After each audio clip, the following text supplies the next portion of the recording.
Welcome everyone to another episode of Slasher Scotty. I am your host, Scotty McCoy, and boy do I have a surprise for all of you. I have on Zoom with me right now Ashley Rain, and she played Dr. Shayne. Wow, that actually rhymes. I didn't realize that. In Massacre Academy. Hey Ashley, how are you doing? I'm doing amazing. How are you doing? I'm doing great. We were talking a little bit before, and I have right after this. I hope to get this uploaded tonight because I have to be up at like 4, 3-ish, whatever, to get up to drive 3 hours back to Pennsylvania. God bless. Yeah, so it's gonna be an interesting early cold morning. Yes, bundle all the way up. Yes, absolutely. So the first question I got for you is, how did you get your start into acting? Oh, wow. Okay. So, I've known since I was a child that I wanted to act. All of my home videos, I know that that's probably not really even a thing anymore, but all of those, like, I'm performing and I'm putting on my own shows where I'm playing all of the characters. Nice. So it was never like a surprise when I told people like, hey, I want to be an actress. They were like, well, you That's just ought to awesome. be. I didn't star in my first show until 7th grade. I was in a musical, and all throughout high school, I did just like a lot of theater, really. Theater, Right. musicals, things like that. I went to college at Point Park University for acting Nice. and did theater and short films there. And I graduated in 2019. And since then, I've just been doing films. Like Nice. that's kind of where, yeah, I got my move going there with the Nice. Nice. So we know you're part of Massacre Academy. So are you a horror fan? I am actually not. So this is actually a joke amongst like a lot of my friends and definitely my family. I'm not a horror fan at all. Not because I don't respect the genre, Right. just because like I scare so easily. Like if I watched a horror film, I would be like this the entire time. It's Right. honestly amazing that I was able to sit through Massacre Academy to watch myself. Right. But I end up acting in a lot of horror. Right. But yeah, other than that, I know really nothing of it because I'm too scared. So if you're not a horror fan and Mhm. but you are a part of Massacre Academy, how did you become part of that movie? What made you say, I want to be in that movie? Well, Mark Cantu reached out to me on Facebook, asking me to read his script at the time. Obviously, adjustments were made, and he was like, "Take a look at Dr. Shayne." When I read it, obviously the title gives away that it's going to be, heightened, Right. bloody and things like that. But when I read it, Elizabeth Shayne was written so beautifully and in a way that was just like she's a badass, like, and I'm like, okay, like I can be that, what I mean? Right. Like she's not really directly involved with like heavy horror until the end, but it's like the way that the character was written, I was like, okay, that this is something that I can bring authenticity to. So I told Right. Mark, I like the character. We actually had a phone call about her and the things that both of us were drawn to, about the character. And that's how like I ended up in that. He was like, send me a screen test. I did give a few notes. I sent another one, and then he was like, "What do I have to do to get you to play Shayne?" And I was like, I'll do it. I'll do it. Nice, nice, nice. It's That's done." awesome. That's awesome. So I had Stephanie Swift on my show. I think it was a month ago. Yeah, October. And we were talking a little bit about you, and I told her I had to ask a question to you based on a scene you had with her. What was it like being given the weather, not the news, with this peanuts? I think it was. Oh my goodness. Okay. So yes, that was actually my first day on set. Now I've worked with Stephanie a ton, Mhm. but Mark was like, "Hey, I want you to be eating these Teddy Grahams in the That's it. thing," and her character has to talk like 90 miles a minute. Like she's got to come fast with everything while she's shoving food in her mouth. So as she's like delivering this like crazy wacky monologue to me, she's like, "And another thing that you need to know is," and I just have to sit there and be like, "Yep, yeah, great, I love it. Oh, yep, okay, we're here, love it, good." So whenever Mark was like cut, I was like, "Oh, hey, now we can get these Teddy Grahams off of me. So it was hilarious. It was perfect for her character. It made total sense. Right. But I was very happy to have a makeup remover wipe afterwards to just get the gunk off. So That's awesome. So Mark, he became a really good friend of mine. He's a great guy. So how was he as a director? really cool. One of the things that I love the most about Mark is he is like he's an organized guy. And it's typical, you know, I don't judge any sets that do this because it's typical in the film industry that when you come on set, you're there for like 6 to 12-hour days. Like that's just the usual. With Mark, we were in and out in 3 hours every day that I was on set except for one.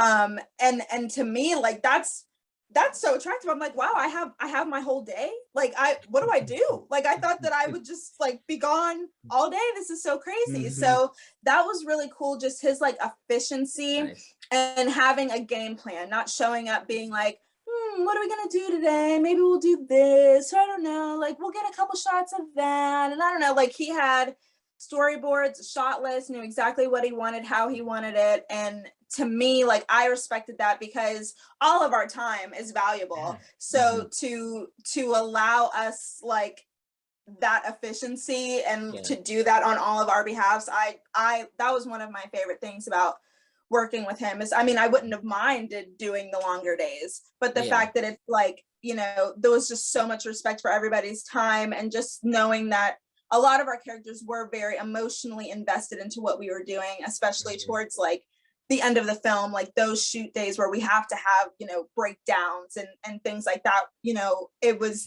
done as quickly as possible so we didn't have to stay in that mindset, you know. Absolutely. So I guess we can get into the, you know, I guess you could say the meat and the potatoes of the movie. So for those unaware of what Massacre Academy is about, can you let them know what this movie is so they can, you know, be like, hey, I would like to see that? Yeah, sure. So Massacre Academy is basically about the McNeil family. That includes Chris and Maggie McNeil. They are sisters. Chris is the older sister. And the film takes place 2 years after these mass killings done by Carney, who 2 years ago was identified to be this man named Henry Lee Palmer. And he attacked several people, killed 15 people. And 2 of those people were Chris and Maggie's parents. Chris and Maggie were able to escape. Chris did get wounded, and it influences her. She does softball, and influences that. She was hurt in her arm. And they think that Carney is dead. He was shot by Chris and supposedly drowned in a lake. Well, 2 years later, when the film takes place, everyone in town has moved on from, you know, that horrific massacre. Some people are even profiting off of it. You know, their trauma, using it to sell used cars and things. But basically, like, everyone who's been a part of that has they've either already moved on or they're beginning to move on. Right. My character, because I play Chris's therapist, and I'm very much so like a maternal figure for her because Carney killed her parents. And I know that, and she's really, really struggling to move on. So one thing too that Mark like helped me with is, to me, when I interpret a therapist, the first thing I think is like, you're just super nurturing and you're that listening ear, and like, oh, there's no wrong answers. And Shayne is very much so like, no, you're doing it wrong. Like, you need you need to start moving on. So she's coming to me, she's seeing me, and I'm trying to get her to get past this. Then there is a frat party. Everyone's hanging out, chilling, you know, and then there is another massacre by someone wearing none other than a clown mask. So then it is speculated, like, oh my gosh, is Carney even dead? Is this someone who's a copycat killer? So that is like the plot of the film, figuring out like who this person behind the clown mask is, what their vendetta is, why, you know, they've chosen the mask, why they're going after the same people, because the McNeils are once again put at risk. So that's what the movie is about. Like, yeah. Awesome. That sounds great. So, and I guess your character, Dr. Shayne, you went into it. How is she so much of a badass? Like, what personality traits does she have to make her this badass character? So the way that I like to describe her, I call it like the 4Ds is how I describe her. So her story from like beginning to end, both in the script and not, is she's damaged, then devoted, then distinguished, and then deadly. So if you watch the film, you know, it's touched on, but if you're not paying super close attention, you might even miss it, that my character has been severely abused sexually, verbally, by all of the men in her life while she was growing up. Her father, uncles, friends of theirs, people who were just drunk and see her. She has been abused time and time again. And while rightfully so, that would break anyone down, you know, that would make things harder. She has kind of chosen to just like be devoted to a better life. So she goes to school, becomes a doctor, becomes a psychiatrist, and wants to be the help to young people that she didn't have. Which is why like she gives tough love, but with emphasis on the love, I would say, you know, but she's gonna tell it like it is. She's gonna tell you what you need to hear, not just what you want to hear. And then the whole part of like distinguished is it's a joke in the film of that Dr. Brady, Stephanie Swift's character, is my boss, but like quote unquote shouldn't be.